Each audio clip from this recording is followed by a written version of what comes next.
할렐루야.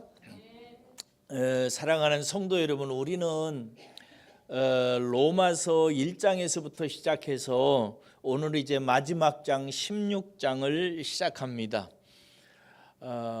지난 15장까지 로마서를 몇 번 여러분들이 들으신 줄 아십니까? 몇 회째지 오늘이? 60번째입니다. 그동안 59번의 말씀을 통해서 저와 여러분들은 마치 하나님의 은혜의 복음이라고 하는 거대한 산등성을 지나온 것 같은 굉장히 높고 위대한 복음을 들어왔습니다. 우리는 그동안 죄에 대해서 들었습니다. 모든 사람이 죄인이기에 마지막에 어떻게 된다는 사실을 들었습니다. 이러한 우리를 하나님께서 사랑하셔서 하나님 앞에 의롭다 칭함을 받는 자가 되게 하시려고 아들 예수님을 통해서 무슨 일을 하셨는지를 우리는 들었습니다. 그리고 예수님께서 이루신 그 일을 믿는 자에게 그 믿음 때문에 의롭다 칭하시고 받으시는 하나님의 복음에 대해서 들었습니다. 그렇게 그리스도를 믿고 하나님께 의롭다함을 받아서 아들과 딸이 된 모든 사람들은 이제 하나님 나라의 유업을 이을 자로 매일매일 성장하고 자라가는 과정, 성화의 과정을 걷게 된다고 하는 사실을 배웠습니다. 이렇게 우리가 하나님의 나라의 유업을 잊고 성화의 과정을 밟는 과정에서 꼭 누려야 되는 자유가 무엇이고 평강이 무엇이고, 그리고 그렇게 살아가면서 세상에서 우리는 그러면 어떻게 살아야 되는지를 생각했습니다. 그리고 지난주까지 교회를 생각하면서 우리는 교회 신앙생활을 어떻게 해야 되는지에 대해서 함께 들었어요. 오늘은 이렇게 거대한 산봉우리를 지나온 로마서 15장까지 이야기를 마치고 마치 그 복음 아래에서 생활하고 있는 어떤 한 동네에 있는 어떤 사람들에 대해서 얘기하는 것과 같이 사도 바울이 사람들의 이름을 하나하나 거론하면서 그들을 환영하고 환대하고 존경하고 잘 지내라고 하는 사실을 우리에게 알려줍니다. 마지막에 우리가 읽었습니다만 혹시 여러분이 읽은 사람 중에 아는 사람 하나라도 있어요? 한 사람도 없지요. 읽는데 헷갈리기만 하고 이상한 이름이니까 몹시 낯선 이름들입니다. 이런 낯선 이름들을 사도 바울이 다 열거를 하면서 이들에게 문안하라고 얘기하고 이들을 칭찬하는 이야기를 합니다. 이런 이야기를 사도 바울이 왜 할까요? 여러분, 기독교 신앙은, 복음은 단순한 교리나 관념이나 이념 같은 것이 아닙니다. 그냥 머리로 듣는 어떤 고상한 지식이 아닙니다. 우리가 듣고 따르는 복음의 도는 우리 자신을 바꿉니다. 우리 자신을 구원하고요, 우리를 성숙하게 해서 우리의 생각을 변화시키고 우리의 가치관이 변하고 우리의 삶이 완전히 변화되도록 합니다. 그래서 자랑스러운 복음의 사람이 되게 합니다. 오늘 사도 바울이 여러 사람을 이렇게 첨가하면서 이 사람들의 이름을 부르면서 상기시키는 이유는 이들이 바로 지금까지 바울이 전한 은혜의 복음을 통해서 자랑스럽게 변화되어진 복음의 사람들이라고 하는 사실, 복음이 이런 사람들을 만들어냈고 이들이 이렇게 살았다고 하는 사실을 우리에게 보여주면서 이 사람들처럼 우리도 복음을 들었으니까 이 사람들과 같은 자랑스러운 복음의 사람이 될 것을 깨닫게 하기 위해서입니다. 그러므로 오늘 본문 말씀을 저와 여러분들이 간략하게 묵상하면서 이런 위대한 자랑스러운 복음의 사람들처럼 나도 바뀌고 변화되어져야 되지 하는 소원을 가지시기를 주의 이름으로 축복합니다. 오늘 본문 말씀이 주는 전체적인 교훈의 핵심은 뭐냐면 자랑스러운 복음의 사람들을 존경하고 본받고 교제하라고 하는 교훈입니다. 뭐라고요? 복음이 변화시킨 자랑스러운 복음의 사람들을 존경하고 본받고 그들과 교제하라고 하는 내용입니다. 자, 오늘 본문 처음을 보세요. 바울은 가장 먼저 한 여자를 소개합니다. 누구예요? 베베입니다. 이름도 희한하죠? 베베를 이야기하면서 그녀가 환난 가운데 살아가는 교우들을 돕고 또 사도 바울 자신도 돕는 그 옛날 초대교회 당시에 많은 사람들의 보호자였음을 칭찬하면서 그를 합당한 예절로 환영하고 그를 영접하라고 합니다. 뿐만 아니라 뒤에 계속 사람들의 이름이 나오죠. 또 누가 나와요? 브리스길라와 아굴라 부부 이야기도 나오고요. 에베네도 나오고 안드로니고도 나오고 유니오도 나오고 자꾸 나옵니다. 이들을 얘기하는 이유가 뭐냐면 이들이 은혜의 복음이 만들어내 놓은 자랑스러운 복음의 사람들이라고 하는 사실을 가르치고 하기 위해서 그런 것입니다. 그리고 본받게 하기 위해서 그런 것입니다. 여러분, 교회에는 이제 복음의 초보를 걷는 분도 있지만 어떤 분들은 오랜 신앙생활을 통해서 복음을 통해서 자랑스러운 복음의 사람이 된 분들도 있습니다. 여러분이 관심을 가지고 우리 교회가 그렇게 큰 교회는 아니지만 우리 교회 옆에 있는 분들을 가만히 찬찬히 살펴보시면 정말 신앙생활 잘 하신다, 정말 훌륭하시다 라고 인정할 수밖에 없는 자랑스러운 복음의 사람들이 있을 것입니다. 우리 교회에 그런 분들이 계십니다. 그런 분들을 사랑하는 여러분 잘 살펴보시고 마땅히 그분들을 존경하십시오. 할렐루야. 그분들을 존경하시오. 그리고 본받기를 열심을 내시기를 바랍니다. 우리는 죄 가운데 형성되어진 육체의 본성 때문에 다른 사람을 좋게 보고 존경하고 따르려고 하는 마음이 자연스럽게 깃들어 있지 않습니다. 다른 사람을 평가하고 비판하고 비난하고 멀리하기는 좋아하지만 다른 사람을 좋게 보고 존경하고 가까이하고 본받으려고 하는 마음이 육체에서 자연스럽게 나오지가 않습니다. 이것이 참 자기 자신의 큰 불행이고 안타까움니다. 사실 여러분, 제가 우리 주위에 우리 교회 안에서 자랑스러운 복음의 사람들이 있다고 얘기하면서 그들을 잘 살펴보고 칭찬하고 존경하고 본받으라고 얘기하는데 이것은 누구를 위한 거냐면 그 사람을 위해서 하는 것이 아닙니다. 사실 자랑스러운 복음의 사람들은요, 다른 사람들의 존경이나 칭찬이나 이런 것을 그렇게 원하지 않습니다. 제가 깨달은 바고 제 마음이 그렇습니다. 정작 그 사람들은 우리의 칭찬이나 존경이나 환대를 그렇게 필요로 하지 않습니다. 왜냐하면 그분들은 이미 복음을 통해서 복을 받은 사람들이고 장차 하나님께 큰 위로와 상을 하나님한테 받을 것을 알고 있습니다. 그래서 남의 칭찬이나 존경을 그렇게 원하지 않아요. 그럼 바울은 왜 굳이 그들을 존경하고 따르라고 얘기하는 것일까요? 이 편지를 받는 로마 교인들 때문이고 바로 저와 여러분들 때문에 그렇습니다. 그것이 위기이기 때문에 그렇습니다. 그렇게 하는 것이. 최근에 김용훈 집사님이 이사를 하셨습니다. 이사해서 사니까 좋아요? 새 집에 살으니까? 이사했어요. 그런데 한 집사님이 김용훈 집사님 집에서 사용하라고 깨끗하고 좋은 가구를 저기 잠옷실에다 갖다 놓으셨더라고요. 나중에 이제 김용훈 집사님이 저한테 전화했는데 어떤 집사님이 주신 거라고. 그래서 이것을 집으로 운반해야 되는데 목사님 차로 좀 하면 안 되겠냐고 이런 부탁을 했어요. 그래서 제가 그 가구를 제 차에다 싣고 김용훈 집사님 댁에 갖다 드렸어요. 그리고 갖다 드리면서 오면서 생각해 봤어요.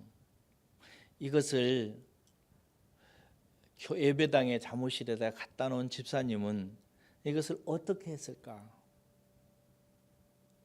그분은 차가 작아요. 그래서 그 가구를 드릴 수가 없어요. 그러니까 틀림없이 다른 사람에게 부탁했을 거라고. 그리고 돈이 들었을 수도 있어요. 그리고 여기 올려놓는데 직접 하셨다고 하더라고요. 그러니까 얼마나 힘들었겠어요. 이게 무엇 때문에 하는 걸까요? 왜 그랬을까요? 사랑하는 여러분, 우리 가운데 일일이 이런 사람들을 거론하지는 제가 않지만 하나님께서 다 알고 계시고 우리 가운데 그런 분들이 계십니다. 어떤 분들은 여러분들이 오늘 이 아침에 예배 드릴 수 있도록 하기 위해서 청소하신 분도 있고요. 어떤 분은 다른 집 아이를 계속해서 돌보는 분도 계시고요. 어떤 분들은 예배를 돌보기 위해서 악기를 연주하고 미리 준비하는 사람들도 있고요. 어떤 분은 밤새는 아니죠. 그래도 어젯밤에 음식을 준비하고 애쓴 분도 계시고요. 여러 부분에서 여러분들을 섬기기 위해서 애쓰고 수고하는 분들이 계십니다. 정말 훌륭한 분들입니다. 이분들도 바빠요. 이분들만 시간이 있는 거 아니고 이분들만 돈이 있는 거 아니고 이분들만 힘이 남아 도는 것이 아닙니다. 다 우리와 같은 형편이 비슷비슷한 사람들입니다. 그래도 제가 보면 하는 분은 늘 하고 그렇습니다. 훌륭한 분들입니다. 사랑하는 여러분, 이 자랑스러운 복음의 사람들, 복음이 바꿔놓은 이 사람들의 인격을 잘 보시고 마땅히 존경하시고 따르시고 흠모하시기를 주의 이름으로 축원합니다. 그 사람이 자기가 존경하는 사람을 닮아가게 되어 있는 것입니다. 예수님을 존경하고 갈망하는 사람은 그 사람을 닮아가고요.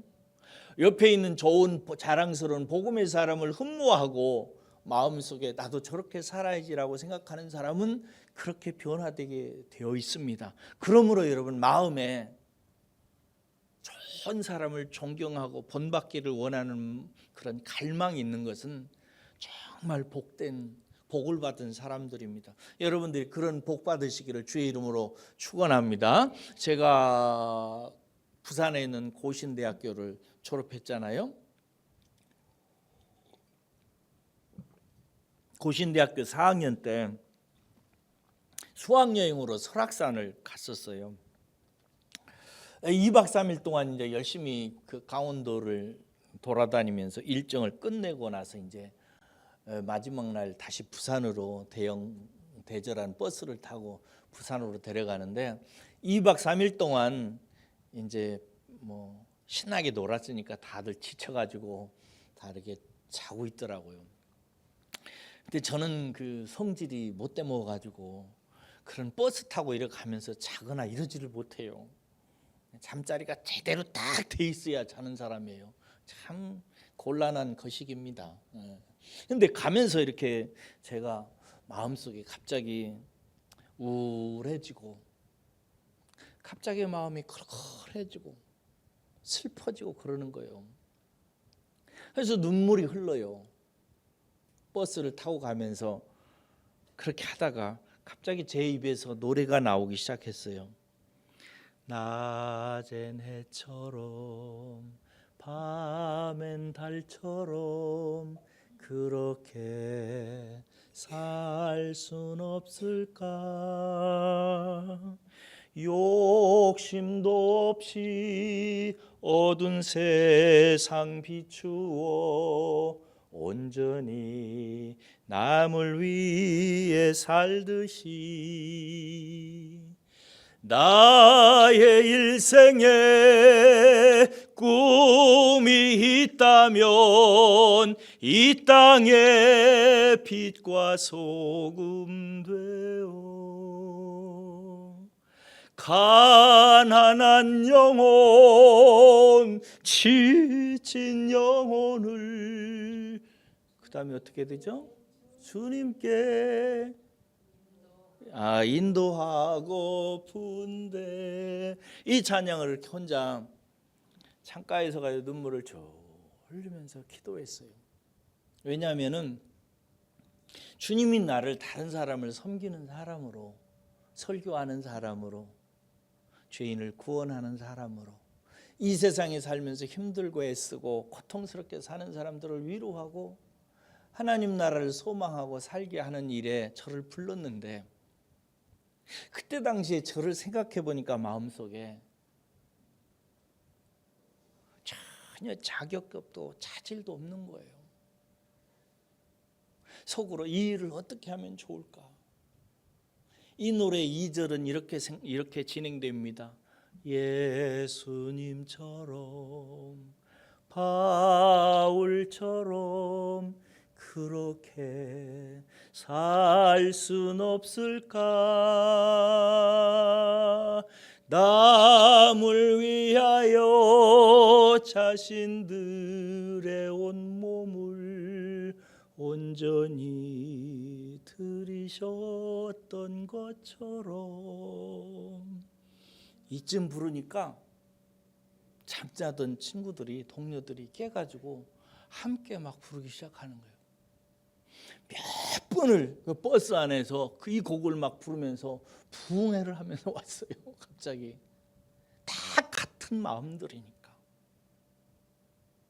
마음속에 예수님처럼 바울처럼 살고 싶은데, 나는 나만을 위해서 살고 싶고 영광 받고 싶고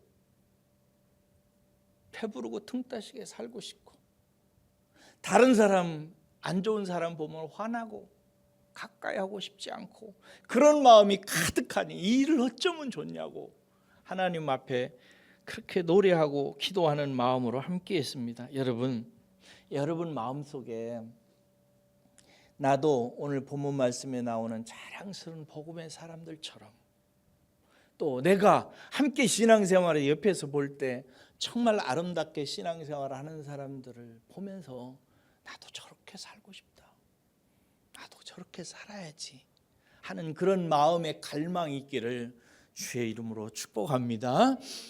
마음속에 내가 좋은 사람이 되어야 되지, 내가 복음을 듣고 복음의 사람이 되어야 되지, 하나님을 사랑하고 사람을 사랑하는 사람으로 바뀌어야지 라고 하는 그런 갈망이, 여러분 하나님께서 일하시는 굉장히 중요한 분기점입니다.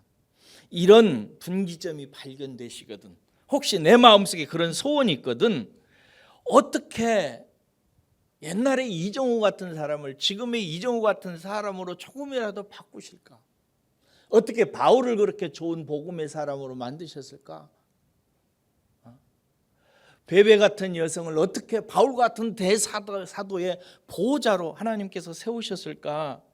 브리스와 아굴라 같은 사람은 그물을 짓는 사람들인데, 그런 사람들이 바닷가에서 그물 만들어서 팔아서 겨우겨우 먹고 사는 사람인데 어떻게 그렇게 훌륭한 사람이 되었을까?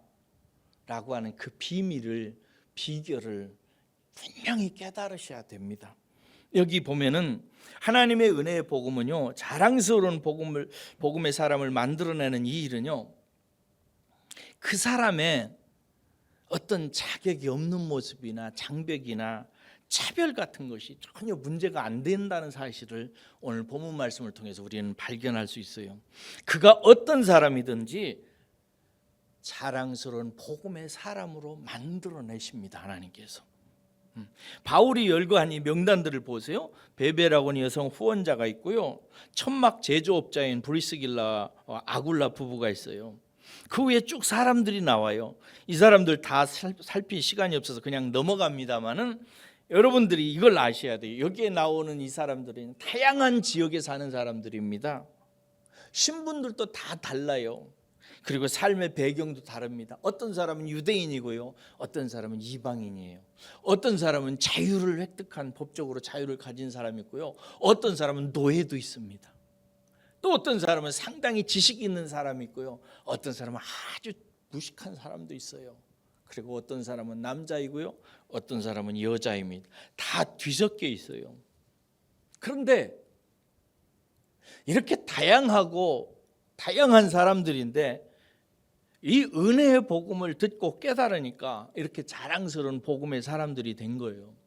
그러므로 여러분, 우리들은 서울대학교 나왔느냐, 지방대 나왔느냐, 아니면 초등학교밖에 안 나왔느냐, 이게 문제가 안 됩니다. 경상도 사느냐, 전라도 사느냐, 이거 아무 문제가 안 됩니다. 내가 남자냐 여자냐, 내가 자질이 있느냐 없느냐, 내가 유식하냐 무식하냐, 내 백과 배경이 좋으냐 아니면 아무것도 없느냐, 내가 건강하느냐 안 건강하느냐, 내가 나이 많이 먹었느냐 나이가 적으냐, 이런 문제가 하나도 문제가 안 됩니다. 하나님은 이것으로 인해서 사람을 쓰시고 변화시키는데 차별하거나 한계를 두지 아니하십니다. 이것은 우리가 이미 로마서를 통해서 처음부터 다 들은 메시지예요. 이런 메시지 생각이 나세요? 로마서 3장 22절인데 예수 그리스도를 믿음으로 말미암아 모든 자에게 미치는 하나님의 의는 뭐가 없다고요? 차별이 없느니라. 하나님이 어떤 사람을 의롭게 하시고 그를 의로운 사람으로 만들어가는 데 있어서 하나님은 너는 좀 무식해서 안 돼, 너는 병이 많아서 좀 곤란하다, 너는 지방대 출신이네, 다음에 생각해보자, 이런 말씀을 하시지 않으세요. 누구든지 다 해당됩니다. 할렐루야. 예. 그리고 또 이런 말씀 기억나세요? 헬라인이나 유대인이나 할례자나 무할례자나 야만인이나 구스디아인이나 종이나 자유인이 차별이 있을 수 없나니 오직 그리스도는 만유시요 만유 안에 있는 계시니라, 이렇게 돼 있어요. 아무도 차별 대우하지 않는답니다. 그러므로 여러분, 이것 하나를 기억하셔야 돼요. 자랑스러운 복음의 사람이 만들어지는 비밀이 뭐냐 이겁니다. 그걸 붙드셔야 돼요. 다른 이유 대고 나는 시간이 없어요, 나는 자질이 없어요, 나는 무식해요, 다른 이유를 대고 내가 자랑스러운 복음이 되는 길을 차단하면 안 돼요. 하나님이 열어놓으신 것을 자기 스스로가 차단해서야 되겠어요? 예. 그러기 위해서 꼭 필요한 그 두 가지 구절 말씀이 있는데요. 디도서 2장 14절이에요. 거기에 이런 말씀이 있습니다. 그가 우리를 대신하여 자신을 주심은, 이제 예수님께서 우리를 위해서 십자가에 달려 죽으셔서 자기의 몸을 우리에게 주셨잖아요. 그 주신 이유는 모든 불법에서 우리를 속량하시고 우리를 깨끗하게 하사, 그 다음에 오늘 본문 말씀의 맥락과 관련해서 중요해요. 선한 일을 열심히 하는 자기 백성이 되게 하려 하심이라, 이렇게 돼 있어요. 뭐라고요? 선한 일을 어떻게 하는? 열심히 하는 자기 백성이 되게 하려 하심이라. 예수님께서 십자가에 달려 죽으셔서 우리를 구속하시고 이끌어오신 목적에 대해서 뭐라고 하냐면, 우리들을 선한 일을 아주 열심히 하는 하나님의 백성으로 만들려고 예수님께서 십자가에 달려 죽으셔서 자기 몸을 우리에게 주셨다는 것입니다. 또 하나 참조해야 될 것이 있어요. 그러면 우리가 선한 일을 열심히 되게 하는데 하나님께서 사용하시는 방식이 뭔가, 이게 중요합니다. 디모데후서 3장 16절에서 17절을 찾아보세요. 신약성경 디모데후서 3장 16절에서 17절을 찾아보고 우리 한번 발견합시다. 여기에 보면 하나님이 선한 일을 할 수 있는 능력 있는 사람을 어떻게 길러내는지가 나와 있습니다. 이걸 분명히 아셔야 됩니다. 디모데후서 3장 16절에서 17절 함께 읽겠습니다. 시작. 모든 성경은 하나님의 감동으로 된 것으로 교훈과 책망과 바르게 함과 의로 교육하기에 유익하니 이는 하나님의 사람으로 온전하게 하며 모든 선한 일을 행할 능력을 갖추게 하려 함이라. 여러분 여기 보세요. 하나님의 사람으로 온전하게 하며 모든 선한 일을 행할 능력을 갖추게 하기 위해서 하나님이 무엇으로 하신다고 되어 있어요? 모든 성경으로 한다고 되어 있어요. 모든 성경으로 하나님께서 선한 일들을 할 수 있는 능력을 함양하도록 성경을 통해서 하신다는 것입니다. 여기에서 성경이 하는 네 가지 일이 나와요. 첫째는 교훈, 둘째는 책망, 셋째는 바르게 함, 넷째는 의로 교육하는 것입니다. 책망은 뭐냐면요, 마땅히 따라야 될 책망이 아니라 교훈이 뭐냐면요, 마땅히 따라야 될 도리를 교훈이라고 그래요. 사람이 마땅히 따라야 될 도리. 둘째, 책망은 뭐냐면 마땅히 따라야 될 도리를 따르지 않은 것을 일깨우는 것을 책망이라고 합니다. 셋째, 바르게 하는 것은 뭐냐면 마땅히 따라야 될 것을 따르게 하는 일들을 말합니다. 의로 교육하는 것은 뭐냐면 그가 마땅히 따라야 될 것을 따르도록 해가지고 하나님 앞에 의롭다, 됐다 하는 정도까지 교육해내는 것을 말하는 것입니다. 성경은 이렇게 우리들을 교훈하고 잘못된 것을 바르게 잡고 그리고 바르게 행동하도록 가르치고 마침내 하나님께서 됐다, 네가 참 그 부분에서 의롭다 교육해내는 데 있어서 하나님은 무엇으로 하시느냐면 하나님의 모든 말씀으로 합니다. 이게 얼마나 중요한지 정말 여러분이 깊이 생각하셔야 돼요. 여러분, 어떤 사람은 바울처럼 예수님처럼 혹은 어떤 목사님처럼 어떤 훌륭한 권사님의 집사님처럼 그렇게 살지 않는 문제를 뭐라고 늘 얘기하냐면 시간이 없어서라고 얘기합니다. 돈이 없어서라고 얘기합니다. 나는 많이 배우지 못해서라고 얘기합니다. 나는 능력이 없기 때문이라고 얘기합니다. 그렇게 하면서 나는 저 사람만큼 못 사는 이유가 나는 가난해서, 돈이 없어서, 실력이 없어서, 무능해서, 약해서, 아파서 이런 것 가지고 얘기를 합니다. 아니에요. 그런 것이 우리를 선한 일에 열심을 내는 사람으로 만드는 게 아닙니다. 돈이 있다고 그런 삶을 사나요? 건강하다고 그런 삶 사나요? 똑똑하다고? 가족의 배경이 좋다고? 어림도 없습니다. 누가 자랑스러운 복음의 사람으로 빚어지는가? 하나님의 말씀을 가까이 하는 사람입니다. 오직 모든 말씀이 선한 일에 열심을 내는 하나님의 백성을 만들어냅니다. 하나님께서 하시는 방법이 그거예요. 그러므로 여러분, 이 참된 비결을 확실히 하셔야 됩니다. 말씀만이 우리를 변화시킵니다. 할렐루야. 만약에 목사님 말씀 많이 해요? 그렇지는 않아요. 디모데전서 4장 5절에 보면은 이런 말씀이 있어요.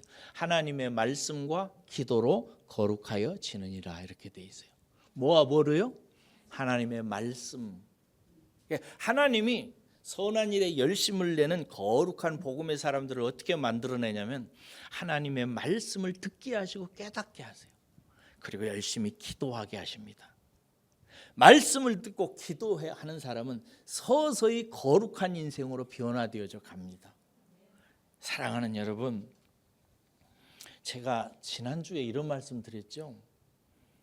만약에 한 달 동안 하루에 한 30분만, 아니 한 10분만이라도, 정말이에요, 한 10분만 하루에 한 달 동안 말씀 한 구절을 딱 읽고요, 그 말씀을 가지고 하루에 10분 동안만 한 달 동안 기도했는데 내가 변하지 않았다라고 나에게 와서 이의를 제기하는 분이 있다면 제가 한 달에 100만 원씩 드린다고 그랬습니다.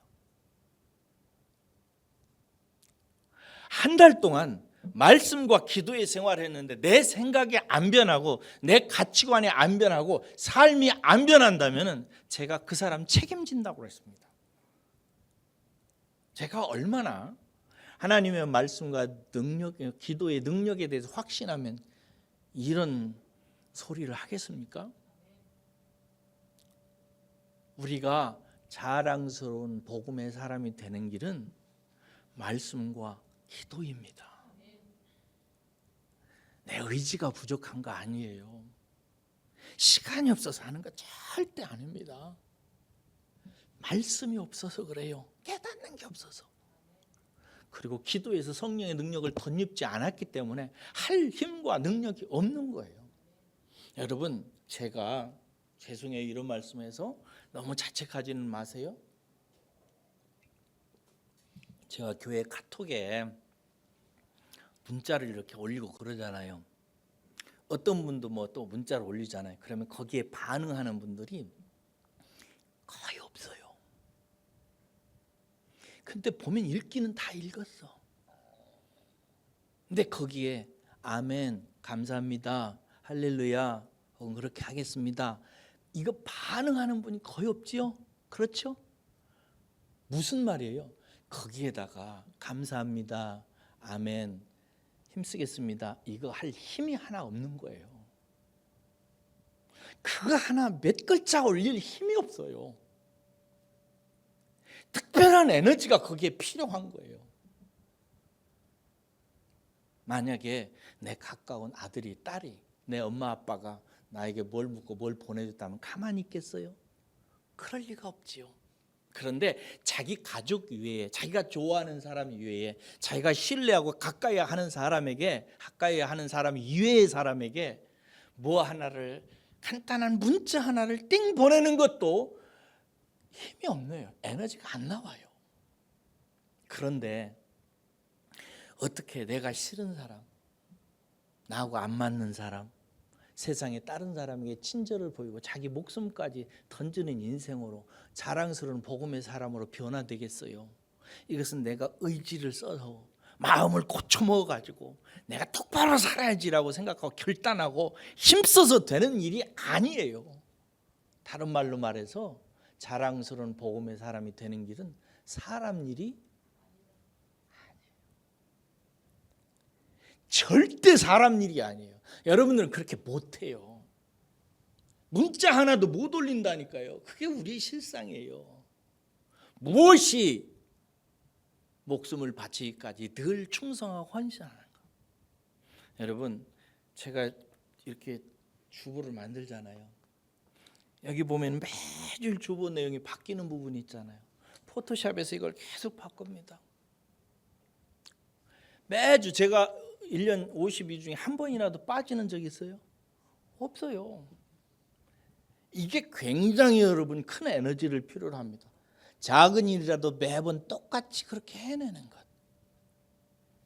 이게 얼마나 큰 능력이 필요한지 몰라요. 1년 몇 주지요?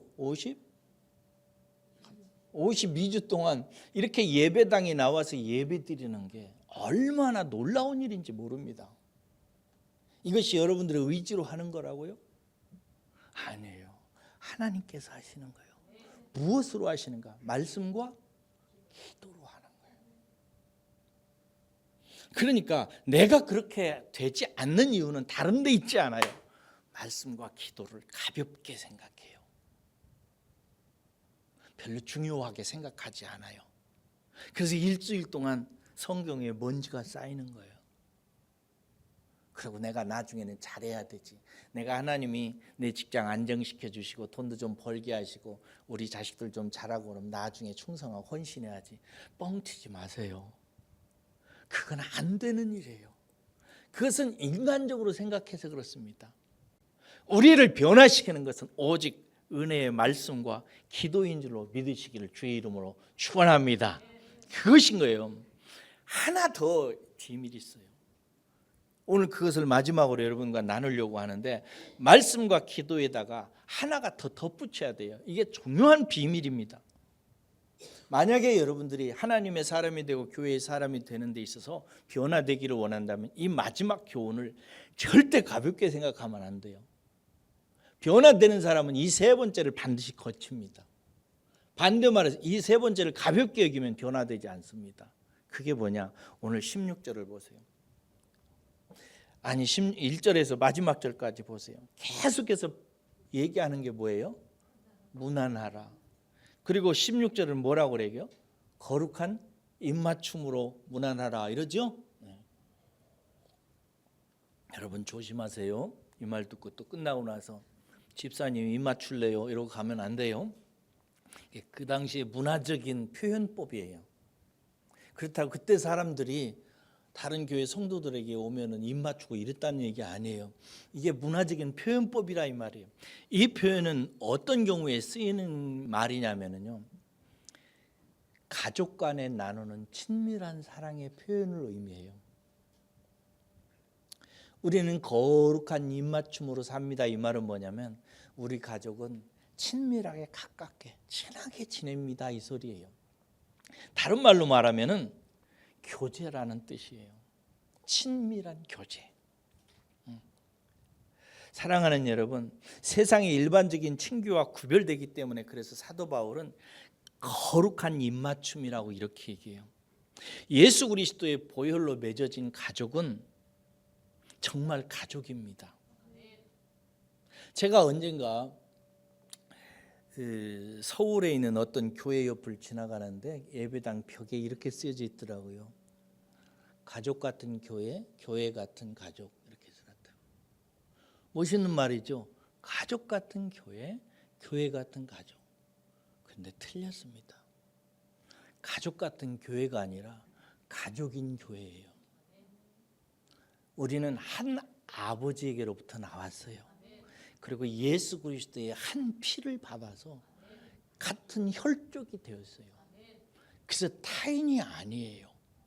물론 세상의 다른 가족과는 다르게 다른 방식으로 사랑하며 살아가요. 그러나 아무튼 저와 여러분들은 예수 그리스도의 피로서 맺은 하나님의 아들과 딸들은 한 가족이에요. 할렐루야. 이 한 가족으로서의 입맞춤, 다른 말로 해서 친밀한 교제가 있어야 돼요. 말씀과 기도에다가 성도들끼리 가족 같은 분위기에서 서로 친밀하게 교제하고 사귀는 이 과정을 통해서 자랑스러운 복음의 사람이 만들어져 가요. 지금 사도 바울은 계속해서 문안하라, 방문해라, 찾아가라, 교제하라 이 얘기를 하고 있는 거예요. 왜? 이것이 바로 여기에서 등장하는 자랑스러운 복음의 사람들처럼 만들어가는 하나님의 경륜이고 비결이기 때문에 그런 것입니다. 여러분, 혹시 예수 그리스도에서 나타나는 보혈의 능력이 나가는 세 가지 통로를 아세요? 보혈의 능력이 어떤 통로를 통해서 나에게 능력으로 임하는지 아세요? 첫째는 말씀으로 임해요. 예수님의 보혈은 말씀을 읽고 묵상할 때 내게 그 능력으로 임하기 시작해요. 그래서 생각이 바뀌고 가치관이 바뀌고 삶이 바뀝니다. 그리고 기도를 통해서 임합니다. 말씀과 기도. 세 번째는 뭐냐면 교제입니다. 성도 간의 교제. 성도 간의 교제가 그리스도를 누리게 하고 넘치게 해요. 그런 말 못 찾았다고요? 요한일서에 있습니다. 요한일서에 보면은 사도 요한이 요한일서에서 이런 말을 합니다. 읽어드릴게요. 우리가 보고 들은 바를 너희에게 전함은 너희로 우리와 사귐이 있게 하려미니, 이러면서 뭐라고 하냐면 우리의 사귐은 아버지와 그의 아들 예수 그리스도와 더불어 누림이라 이렇게 돼 있어요. 우리가 사귀는 것은 뭘 누리는 거냐면 하나님과 함께 누리는 것이요 예수 그리스도를 누리는 것이라는 거예요. 이 믿는 자들끼리 서로 교제하고 가까이 하는 것은 하나님이 넘치고 예수 그리스도가 누려지는 과정인 거예요.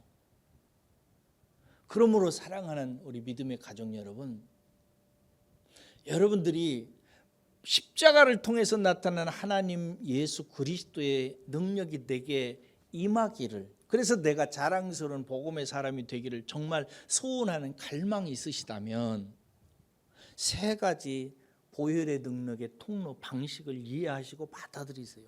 첫째는 말씀을 읽고 묵상할 때, 둘째는 기도할 때, 셋째는 뭐 할 때? 교제할 때. 그래서 말세가 될수록 사도 바울이 강조하고 싶은 것이 뭐냐? 패하기를 즐겨하는 어떤 사람들처럼 하지 마라. 너희들은 그날이 될수록 서로 힘써서 모이고 찬송하고 기도하고 해라. 이것을 강조하는 거예요. 여러분, 초대교회의 특성 중에 하나가 뭐냐면요, 어디다 적어놨더라?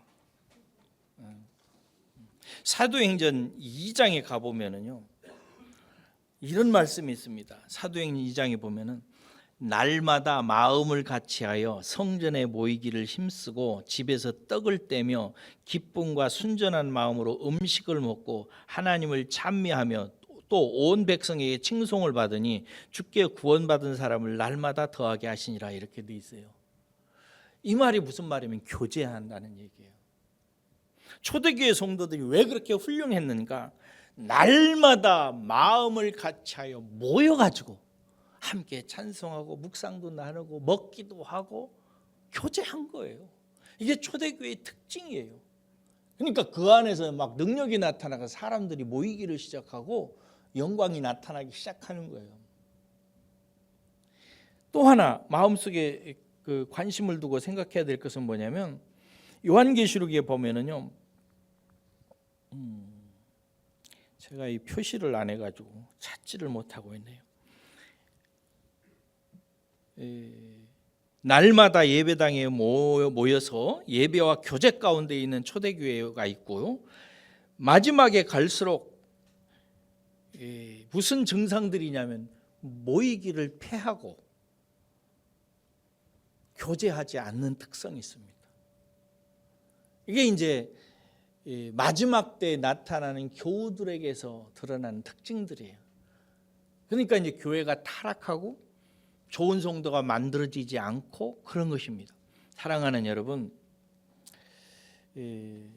저는 저와 여러분들이 말씀과 기도와 교제를 통해서 자랑스러운 복음의 사람들로 날로 새로워지고 그런 분들 되시기를 주의 이름으로 축원합니다. 제가 고신대학교에 신학교에 이제 목회자가 되려고 응시했을 때 필기 시험을 마치고 면접고사를 보게 됐어요. 다른 일반 대학에서는 그냥 필기고사만 보고 그것을 합격하잖아요. 근데 신학교에서 제일 중요한 순간이 뭐냐면 면접 볼 때입니다.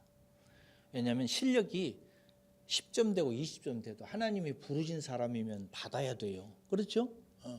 뭐 무식하다고 안 받으면 되겠어요? 하나님이 쓰시겠다는데. 그래서 교수님들이 꼭 마지막에 걸러내는 부분이 뭐냐면 아무리 실력이 좋아도 하나님이 안 부르신 것 같은 사람은 떨어뜨리고요. 실력이 안 좋아도 이 사람이 하나님께서 부르신 사람임에 틀림이 없다라고 하는 사실이 확정되면 합격시킵니다. 이게 신학교에서 시험 볼 때 면접의 중요성이에요. 제가 시험을 보고 이제 면접에 들어갔는데 세 분의 교수님이 앞에서 앉아 있어요. 이런저런 질문을 하다가 이런 질문을 했어요. 자네는 왜 신학을 하려고 하는가 하고 물으시는 거예요.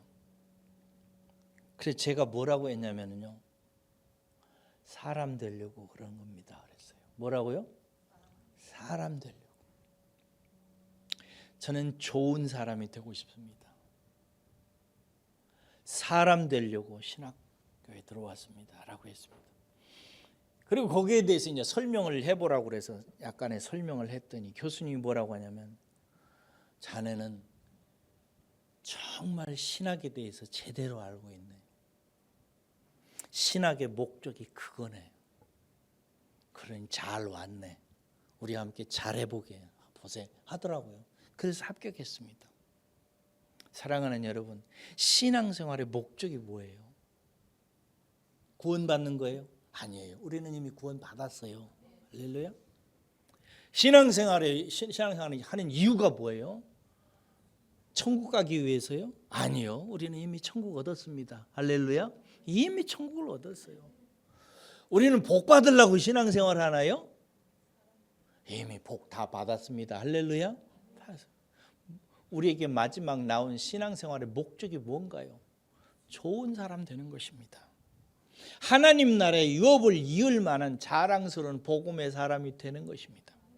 이것을 위해서 우리를 세상에 두시고 고생도 하게 하시고 이상한 사람 만나게도 하시고 이런저런 일도 겪게 하셔서 우리로 하여금 하나님 나라의 유업을 이을 자로 예수님처럼 바울처럼 그렇게 살아가는 삶으로 변화시키기 위해서 이 세상에 두고 있어서 우리가 그것을 목적으로 지금 이 세상에서 살아가는 것입니다. 그러므로 우리의 인생살이의 최우선순위인 좋은 사람 되는 것, 자랑스러운 복음의 사람이 하기 위해서 하나님께서 내신 경륜을 꼭 기억하셔야 돼요. 첫째는 뭐라고요? 말씀입니다. 둘째는 뭐라고요? 기도입니다. 셋째는 뭐라고요? 교제하는 것입니다. 열심히 말씀을 읽고 묵상하세요. 그리고 늘 쉬지 말고 기도하세요. 그리고 교제하세요. 여러분들이 볼 때 야, 저 사람은 좋은 분이다라고 생각하던 문자도 보내고 같이 식사도 하고 여러분의 괴로운 일도 함께 상담하기도 하고 하면서 그렇게 지내셔야 돼요. 그것이 여러분들을 바꾸는 하나님의 방식입니다. 할렐루야. 꼭 기억하시기를 바랍니다. 기도하겠습니다.